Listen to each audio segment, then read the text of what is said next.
Hey guys, so one thing I wanted to talk about today, which I sort of feel like God kind of putting on my heart quite a lot, is the idea that we can disagree with each other and love each other, right?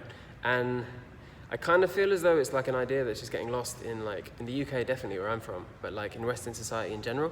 It's if I have different views to you or you to me, often it's now we're almost categorizing ourselves by the views that we hold, and we'll get anger all the way up to complete hatred of people that kind of we see as the enemy now, right? It's almost to disagree means we're enemies, and it's I think that's a very modern thing. I think that's come, it's all ramped up since COVID and in recent years, really. It's what people are calling a post-Christian age that we're living in now, And I just kind of want to say, and again, this isn't a unique idea of mine. I see a lot of Christians now, YouTubers and speakers trying to kind of get this point across, And I just kind of wanted to join in with that because I think it's such an important thing. It's the ability to be able to discuss and disagree without having to, as a Christian, the idea is to love the person, love all people. And of course it's easy to say, and it's there's people we all struggle with, we find them really, really difficult and stuff, and actually loving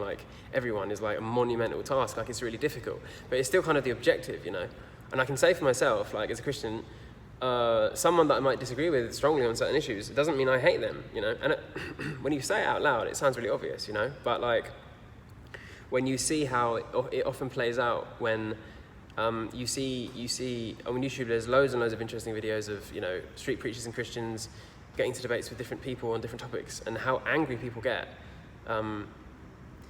It is interesting, and it's also kind of, I just think it's a sign of the times that we're in, because it's not actually necessary when you just think about it logically. But I do think that when people hear the gospel, I'm not saying that every Christian or street preacher and how they approach things is always 100% right or anything. Just as I know that things I'm trying to do now, making more content about Christianity and my own Christian walk, it's not all right. I make mistakes constantly. My life has been full of them. And probably always will be, because I'm a flawed human being, right? But the mention and preaching of the gospel can definitely stir up very strong feelings in people, and that's observable. And when there are debates on certain topics, it's just the animosity can be crazy sometimes, and it's kind of I don't know, I just think it's important to try and create spaces where it's okay, so I'm a Christian, right? Does that mean I think I'm better than you? No, because I'm not. But there'll be certain ideas which might be, I don't know, confronting to hear about, But that doesn't mean the person who's presenting those confronting ideas hates you. Because the objective of all Christians who are trying to follow the gospel is to love everyone they can, It's not coming from a place of hate. But I think there are topics for example, sin, what is sin? Sin actually just means separation from God.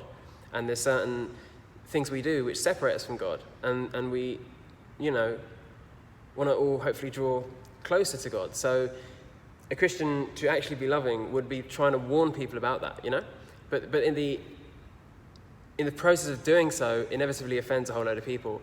And so of course there are certain topics what are the hot potato topics in our culture now, right? Abortion or LGBT rights, or those are probably two of the big ones, or assisted suicide, or different topics, right? And generally, as people, we have very strong opinions about those things. But I just feel as though one is to, if we can create more of a space where we can all just talk these things, and even if we don't agree, we still love each other, and it applies on both sides. I accept that me talking more about Christianity now, as I fully intend to do, a lot now, it's going to upset people sometimes, or maybe more than sometimes, because it is quite confronting to be told the gospel, being presented with it and stuff.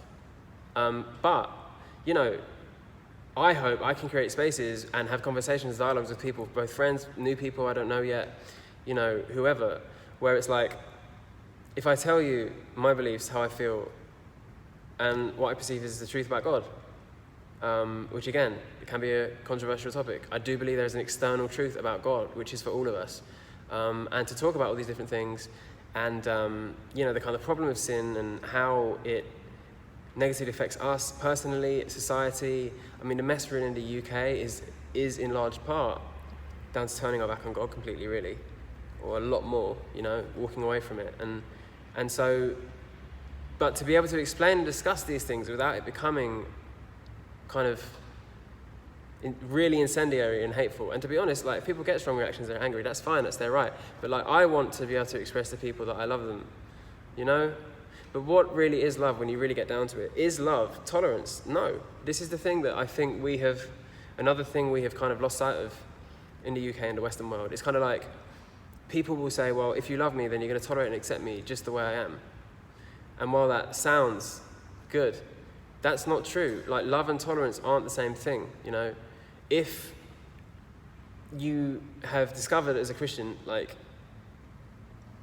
certain truths about life, and you feel they are of benefit to everyone, then the loving thing to do is to tell those things to people.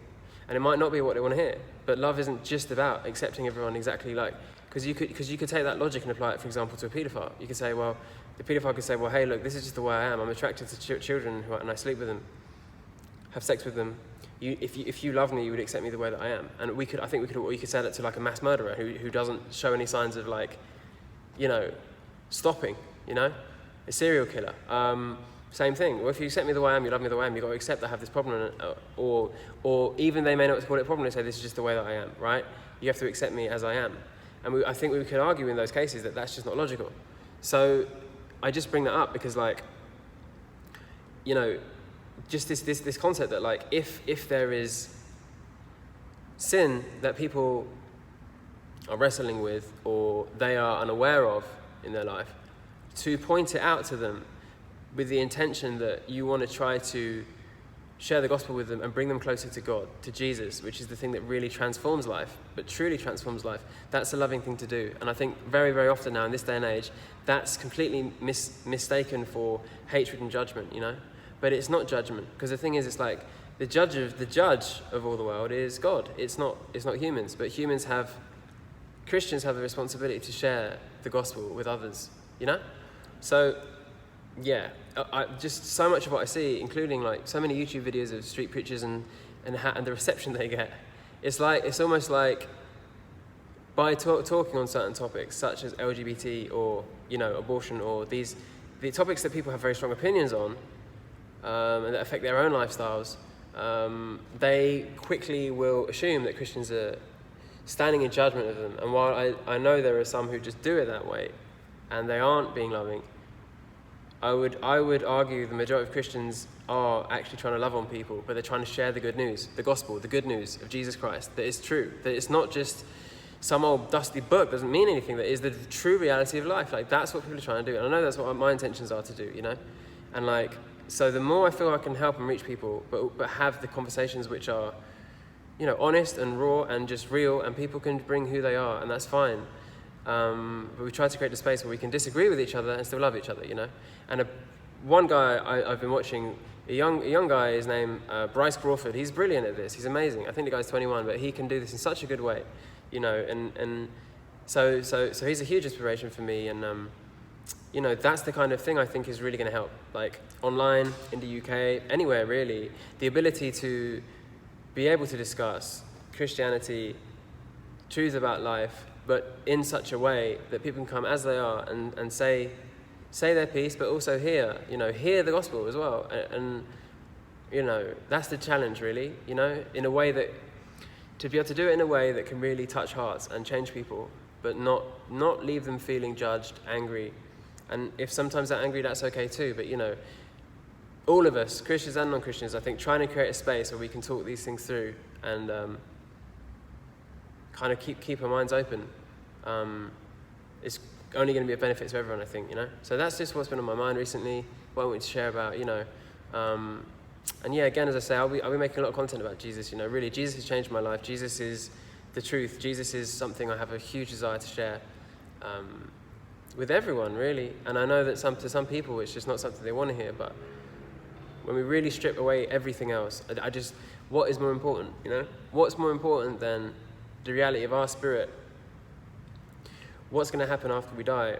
What is the meaning of life? Why are we here? Who is God? you know, and to know that there's a real God that loves us and there's a way for all of us, you know, it's a hugely important thing. You know, it's a thing that's worth sharing and talking about, you know. Yeah, so I'll leave the video there for now, and I'll talk to you later.